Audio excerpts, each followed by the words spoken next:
Hello student, I am Prabhakar Pandey. Today I will discuss about the topic tensor. इसी में एक topic बेटा symmetric tensor है, तो इसी पर आज हम लोग डिस्कस करने वाले हैं। क्लास आपका बीएससी थर्ड ईयर है, लेक्चर नंबर 12 है। तो सिमेट्रिक टेंसर के बारे में हम जानेंगे। सिमेट्रिक टेंसर होता क्या है। A tensor A P Q is called the symmetric tensor if A P Q is equal to A Q P. मतलब ये दोनों जो सफिक्स जो इसके जो इंडिसेस है पी और क्यू, ये इंटरचेंज अगर हो जाए, यानी पी के स्थान पे क्यू और क्यू के स्थान पे पी अगर हो जाए, मतलब एक दूसरे से एक दूसरे द्वारा रिप्लेस हो जाए, है ना। क्यू के स्थान पर पी और पी के स्थान पर q. Similarly a tensor a l m n, देखिए एल एम एन आपका कंट्रा में बैठा है, पी क्यू आपका को में बैठा है, तब इसकी वैल्यू अगर ए एम एल हो जाए, मतलब यल के स्थान यम और यल ये दोनों आपस में इंटरचेंज हो जाए, यानी ये आपका एम एल एन, बाकी यन अपने प्लेस पे रहेगा, पी क्यू अपने प्लेस पे रहेगा। ऐसे सिचुएशन में is symmetric in the indices L and M. क्यों यल एंड यम? क्योंकि यह यल और यम दोनों अपने स्थान पर क्या हो गए, एक दूसरे से रिप्लेस हो गए, यानी यल के स्थान पे यम और यम के स्थान पे यन हो गया। तो ये आपका symmetric in the indices L and M कहलाएगा। ओके बेटा, तो इसी बेस्ड पर एक थ्योरम है, तो उस थ्योरम पे आज हम चर्चा करेंगे। थ्योरम देखिए आपका है,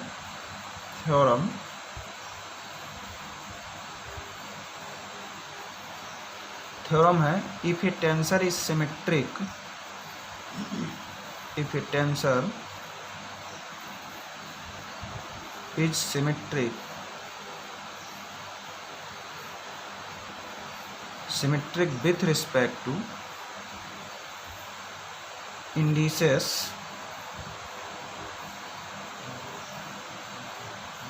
in a coordinate system,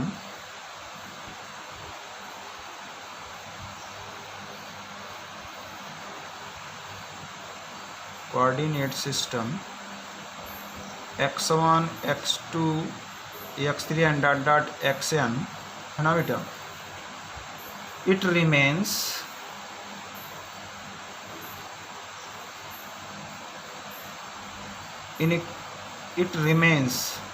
symmetric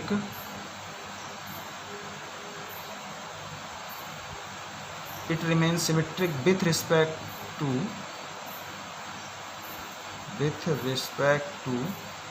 these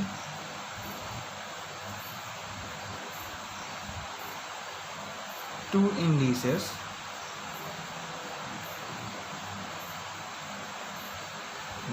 indices in another coordinate system,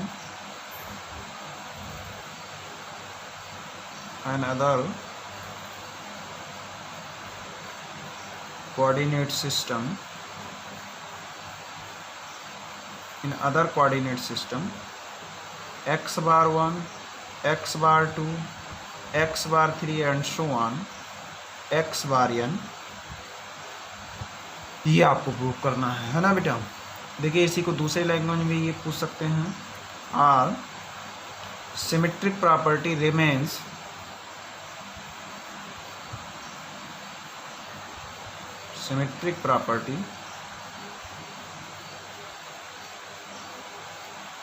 remains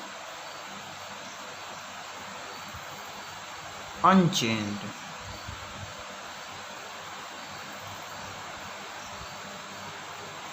by the tensor law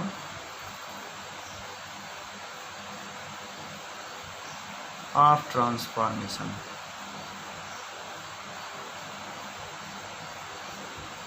okay बेटा, तो इसको इस तरीके से भी पूछा जा सकता है। तो आइए इस थ्योरम पर हम चर्चा करें, इसको कैसे प्रूव किया जाए। तो देखिए इसमें प्रूफ में आप क्या लेके चलेंगे। Let us consider a symmetric tensor. Proof, let us consider a symmetric tensor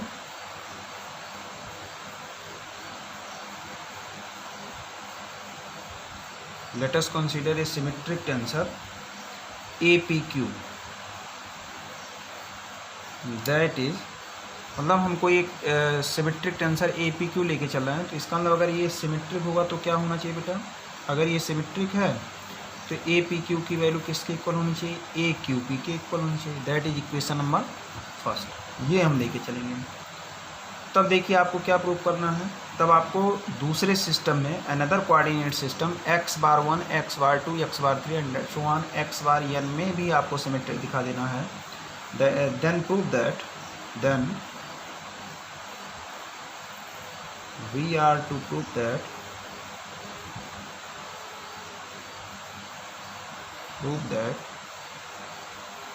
तब आपको क्या प्रूव करना है, A bar P Q is equal to A bar Q P.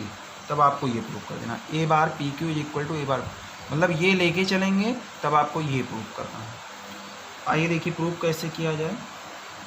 Now we have by the law of transformation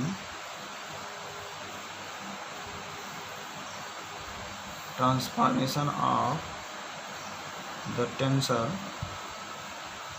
देखिए हम A bar P Q की value रखेंगे, A bar P Q is equal to, A bar P Q is equal to अगर लिखना चाहें तो आप क्या लिखेंगे, इसको लिखेंगे, यानी पी क्यू है तो पी के प्लेस पर अल्फ़ा हमने यूज किया, क्यू के प्लेस पर हमने बीटा। अब देखिए दो लोग हैं तो इसका मतलब del x by del x को कितनी बार लिखा जाए, 2 बार, इंटू ये आपका डेल एक्स बाई कितना डेल एक्स। अल्फ़ा देखिए नीचे बैठा, अल्फ़ा ऊपर, बीटा नीचे है, बीटा ऊपर है ना बेटा, यानी अगर नीचे रहता तो ऊपर बैठता और ऊपर रहता तो नीचे बैठाते हैं एक क्रॉस में। अब बताइए अल्फ़ा किसके प्लेस पर आया था, बार पी, तो इसके नीचे बार पी हो जाएगा। बीटा किसके प्लेस पर आया था, बार क्यू, इसके नीचे बार क्यू हो जाएगा। ओके बेटा, तो ये हमने by law of transformation of the tensor लिखा है। यहाँ तक तो कोई प्रॉब्लम होनी नहीं चाहिए। अब यहाँ से देखिए क्या करेंगे, यहाँ से इक्वेशन नंबर फर्स्ट की हेल्प लेंगे। अब यहाँ लिख सकते हो since A P Q is equal to ये आपका A Q P which implies that, इसका मतलब यहाँ से मैं लिख सकता हूँ जैसे ए अल्फ़ा बीटा है तो यहाँ से मैं लिख सकता हूँ ये आपका ए बीटा अल्फ़ा के इक्वल होगा।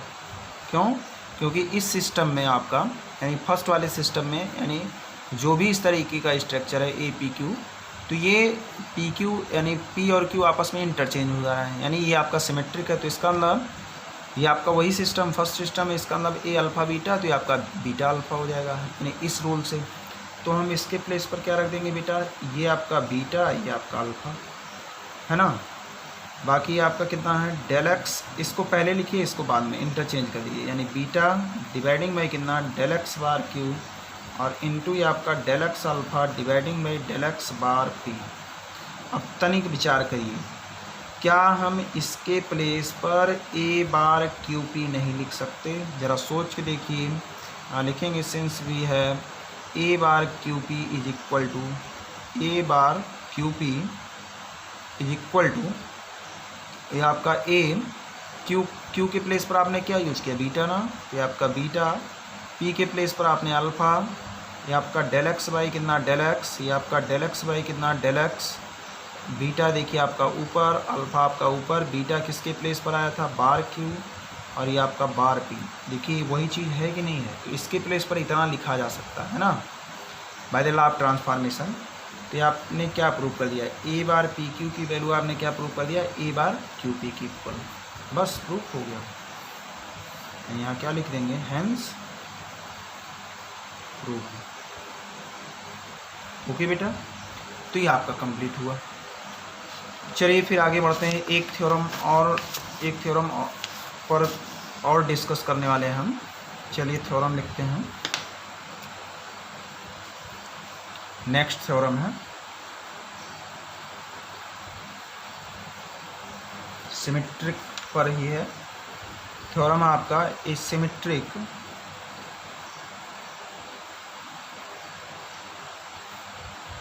टेंसर ऑफ रैंक 2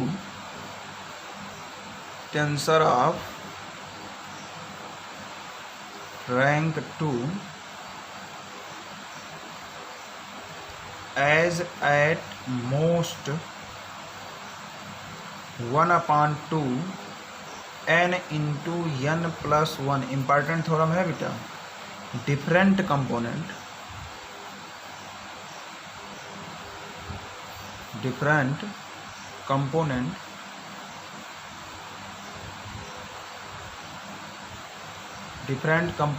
इन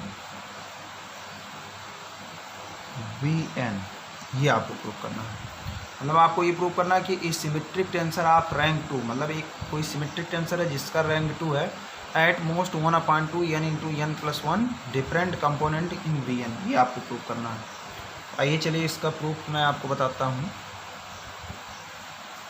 बहुत ही आसान है। देखिए इसका प्रूफ में आप लिखेंगे late APQ be a tensor of rank 2, be a tensor of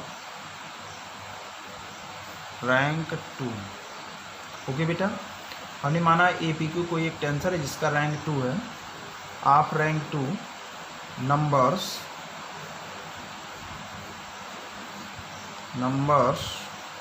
of its all components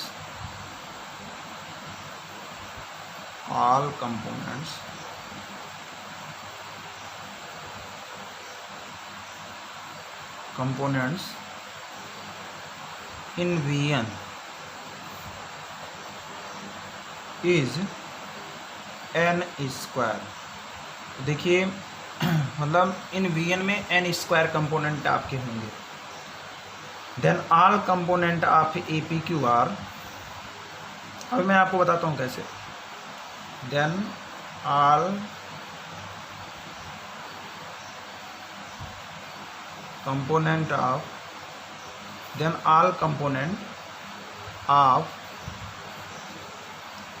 APQ are, यहाँ लिखेंगे there are all n independent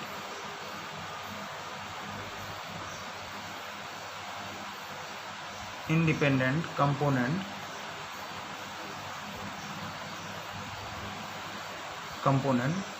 अब देखिए इंडिपेंडेंट कंपोनेंट क्या होंगे। सबसे पहले तो हम आपको बता दें n स्क्वायर कैसे होंगे। ज़रा देखिए चार्ट, जैसे यहाँ हम लिख दें A11 A12, फर्स्ट ये आपका है, ये आपका A12 है, ये आपका A13 एंड सो ऑन, ऐसे हमने ले लिया A1n, है ना। तो इसका मतलब इसमें n लोग हैं। ऐसे ये देखिए APQ की तरफ है, APQ की तरह है, ये आपके P के प्लेस पर 1, Q के प्लेस पर 1, P के प्लेस पर 1, Q के प्लेस पर 2, तो ये आपके n हो गए। ऐसे अब सेकंड रो की बारी है, तो ये आपका 21, ये आपका A22, ये आपका A23 एंड सो ऑन, ये आपका A2n, है ना बेटा। ऐसे ही आपका A31, ऐसे ही आपका A32, ऐसे ही आपका A33 एंड सो ऑन, ये आपका A3n। ओके, बात आप लोग समझ रहे हैं ना। एंड सो ऑन, ऐसे ही आपका AN1, ऐसे ही आपका AN2, ऐसे ही आपका AN3 एंड सो ऑन, ये आपका ANN। अब यहाँ से अगर आप इसको काउंट करना चाहते हैं तो देखिए काउंट, इसमें देखिए n लो, है ना, इसमें n लो, और ये देखिए ये जो आपके रो हैं, यानी रो भी आपके n है, तो n into n that is कितने हो जाएंगे, n स्क्वायर। आप ऐसे जान लीजिए n इंटू n बराबर कितना, n स्क्वायर। अब n स्क्वायर में इंडिपेंडेंट जो कंपोनेंट हैं आपके बेटा, इंडिपेंडेंट कंपोनेंट देखिए यही हैं। ये देखिए जो इसका जो डायगोनल है, ये देखिए डायगोनल वाला जो एलिमेंट है, यही आपके इंडिपेंडेंट कंपोनेंट। तो इंडिपेंडेंट कंपोनेंट आर, ये आपका A11, A22, ये आपका A33 एंड सो ऑन, ये आपका ANN, है ना बेटा, ये आपके ANN है। अब यहाँ हम काउंट करेंगे। काउंट कैसे किया जाए, इसके लिए आपको लैंग्वेज लिखना पड़ेगा। Hence the number of component,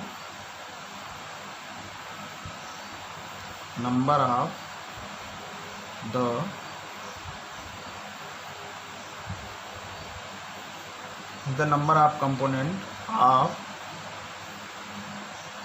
of the form, मतलब अब हम ऐसे कंपोनेंट को कलेक्ट करने जा रहे हैं जो इस फॉर्म के हैं, किसके, A12 के, A13 के, ऐसे A21 के, A23 के, ऐसे एंड सो ऑन, यहाँ लिखेंगे ETC, मतलब एटसेट्रा। कुल मिला जुला के कहने का मतलब इस डायगोनल को छोड़ते हुए बाकी जितने एलिमेंट हैं उसको हम कलेक्ट करने चल रहे हैं। मतलब ये ऐसे लोग, ये डायगोनल के नीचे के और डायगोनल के ऊपर के लोग को, तो ये इतने हुए। तो अब इसको यानी corresponding to the different script, अगर आप यहाँ लिखना चाहते हो तो यहाँ लिख सकते हैं,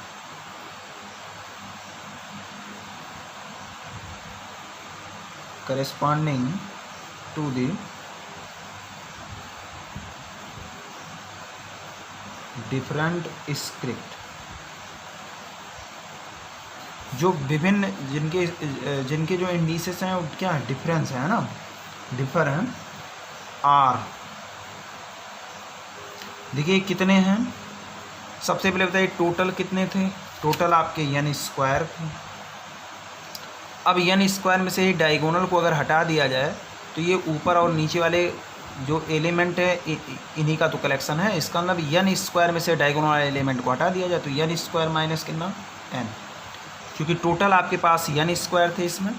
अब डायगोनल में कितने थे, डायगोनल में n था, तो n स्क्वायर माइनस n, तो n स्क्वायर माइनस n ये जो हैं ये डिफरेंट टाइप के हैं, यानी जो करेस्पॉन्डिंग द डिफरेंट स्क्रिप्ट लिए हुए हैं। जैसे A12 है, A13 and so on, A1n, ऐसे A21, A23 and so on, इतना ये सब है ना बेटा।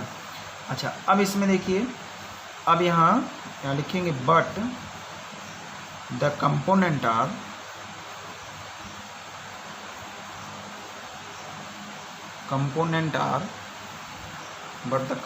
आर द सिमेट्रिक,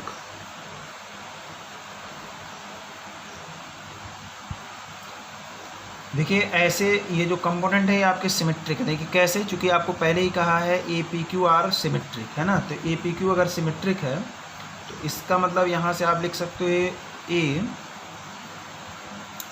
चलिए A12 की वैल्यू किसके इक्वल होगी, A21 के इक्वल होगी। क्योंकि आप देख रहे हो आपको यहाँ दिया गया since we have given that, यानी लिखेंगे given that APQ is equal to AQP, यानी सिमेट्रिक दिया गया है ना, तो इसके रूल से आप लिख सकते हो A12 की वैल्यू A21 के इक्वल होगी, तो इसका मतलब ये जो वैल्यू है ये इसकी इक्वल होगी।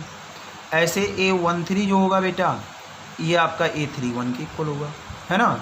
तो इसका मतलब ये जितना कुल मिला जुला के ये कहिए जितना पार्ट इसमें है डायगोनल के ऊपर उतने पार्ट नीचे हैं, तो डायगोनल के ऊपर वाले पार्ट का कोई भी एलिमेंट उसका जोड़ीदार देखिए नीचे वाले डायगोनल के नीचे ज़रूर होगा। तो इसका मतलब इसको डबल बार ना कलेक्ट करते हुए एक बार कलेक्ट करेंगे। कुल मिला जुला के कहने का मतलब ये हुआ, ये ऊपर वाला जितना नंबर है और नीचे वाला जितना नंबर है उसका क्या हो जाएगा, उसका आधा हो जाएगा, क्योंकि ऐसे लोग आपस में क्या है, इक्वल है। तो और भी दे दीजिए कामा A13 की वैल्यू कितना, A31 के equal and so on ETC etcetera. तो अब यहाँ क्या लिखेंगे, अब यहाँ काउंट करेंगे, hence the number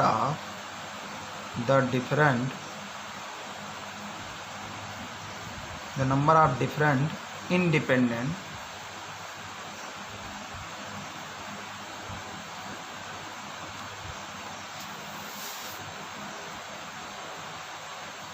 component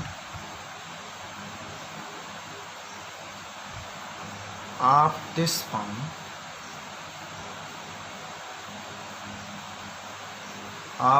form is, तो बताइए इंडिपेंडेंट कंपोनेंट कौन ये सब तो आपके डिपेंडेंट कंपोनेंट हुए, चूँकि A12 की वैल्यू A21 के इक्वल है ना, तो ये सब डिपेंडेंट हुए। तो वाकई में इंडिपेंडेंट कंपोनेंट कितने होंगे, तो इसका मतलब ये जितना है ये डायगोनल के ऊपर डायगोनल के नीचे वाले जितने भी टोटल एलिमेंट है उसका क्या होगा, हाफ, यानी आधा, है ना। तो इज ये आपका कितना हो जाएगा, तो डायगोनल के ऊपर और नीचे वाले कितने एलिमेंट हुए थे, n स्क्वायर माइनस n, तो इसी का क्या हो जाएगा, आधा। ये आपका n square minus n. Okay, अब यहाँ क्या लिखेंगे, hence the total number of different component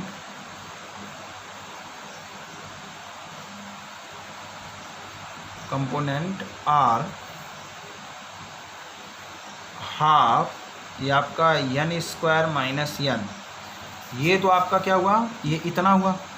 अच्छा, अब टोटल हमको कलेक्ट करना, तो ये बताइए टोटल आपका n स्क्वायर था, तो n स्क्वायर में से ये डायगोनल वाले एलिमेंट को तो आपने हटा दिया था, यानी n स्क्वायर में से n को हमने हटा दिया था, यानी ये डायगोनल पूरा हटा दिया था। तो डायगोनल हटाने के पश्चात जब हमने डिस्कस किया तो ये वाला और ये वाला जितना आया टोटल, यानी n स्क्वायर माइनस n आया, यानी इसमें से आपके इंडिपेंडेंट लोग कितने बचे, आपके इंडिपेंडेंट लोग यानी जितना ये था उसका आधा हुआ। तो वास्तव में कुल कितने हुए, तो कुल लेने के लिए क्या करेंगे, लास्ट में जो डायगोनल को आपने हटाया था उस डायगोनल को उसमें क्या कर देंगे, मिक्स कर देंगे, यानी प्लस। अब बताइए डायगोनल के कितने एलिमेंट थे, n। आप इसी को सिंप्लीफाई कर लीजिए बेटा, तो सिंप्लीफाई का मतलब ये हुआ, आप यहाँ से हाफ बाहर कर लीजिए, तो हाफ बाहर करेंगे आपका n स्क्वायर माइनस n और प्लस ये आपका 2n हो जाएगा। तो ये आपका हो जाएगा हाफ, और ये आपका n स्क्वायर प्लस ये आपका n, आप इसमें से n बाहर कर लेंगे तो हाफ n इंटू कितना, n प्लस 1, एंस क्या हो गया 2। यानी आपके जो टोटल डिफरेंट जो कंपोनेंट हुए है ना, ये आपके कितने हुए, half n into n plus 1। Okay बेटा, ये थ्योरम आपका कंप्लीट हुआ।